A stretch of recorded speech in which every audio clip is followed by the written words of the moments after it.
मैं राजेंद्र जैन, प्रधान संपादक छत्तीसगढ़ का पहरेदार अखबार और न्यूज चैनल आपका स्वागत करता हूं।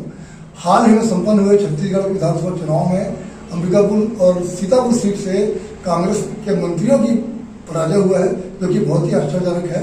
इसके बारे में पूरे आकलन और जो जितना भी अभी एग्जिट पोल निकला था सब पूरा बेकार साबित हुए हैं। भाजपा को भयंकर बहुमत मिला है। मैं चाहूंगा इसके बारे में बताइए अपनी राय। श्री अभिलाष पांडे जी, सामाजिक कार्यकर्ता जी, कैसे जीत हुई इनकी? बहुत अच्छा आपने मुद्दा उठाया है। पहले तो धन्यवाद आपको। और छत्तीसगढ़ में जो अभी सत्ता परिवर्तन हुई, ये कोई भाजपा की उपलब्धि नहीं है।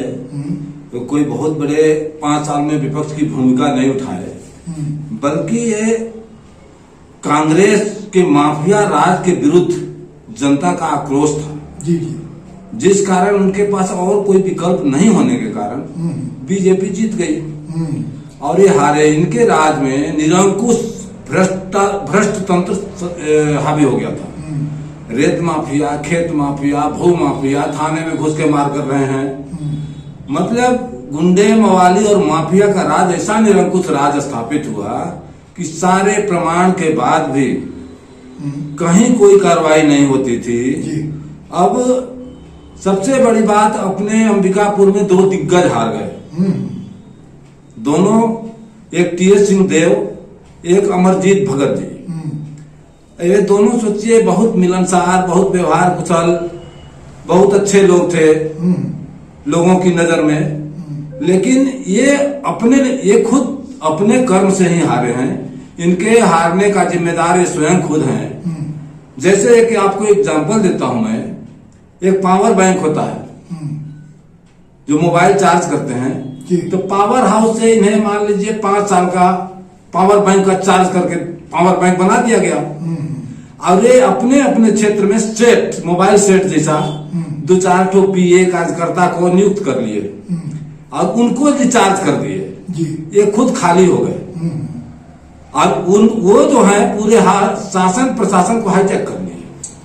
उनके साथ सारे माफिया जुड़ गए और अपने इशारे पर अब देखे होंगे हजारों एकड़ जमीन का अफरा तफरी कर दिए। स्वास्थ्य विभाग में सभी लोग मतलब ये हो रहा है, कुछ भी नहीं हुआ।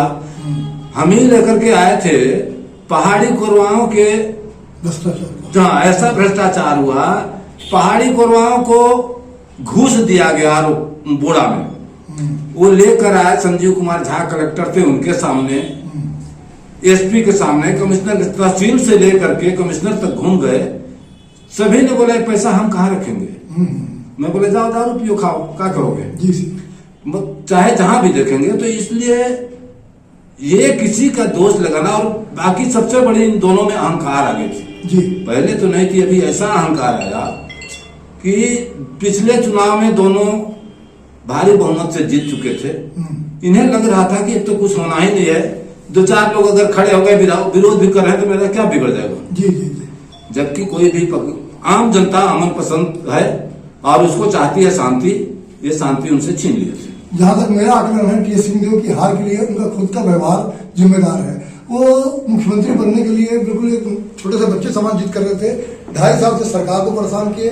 अपनी सरकार की तमाम खुद जो भाजपा को करना चाहिए वो टीएस सिंहदेव कर रहे थे। पंचायत मंत्री से सेवा देके सरकार की बुराई की। और अंबिकापुर की जनता का मानना है कि टीएस सिंहदेव चुनाव में अंबिकापुर शहर में नहीं घूमे, इसलिए जनता ने नाराज होकर उनको वोट नहीं दिया। बल्कि निर्दलीय लोग को बहुत ज्यादा वोट मिला है और इसकी तुलना में आसानी राजेश अग्रवाल को वोट मिला है। ये टीएस के खिलाफ में वोट पड़े हैं।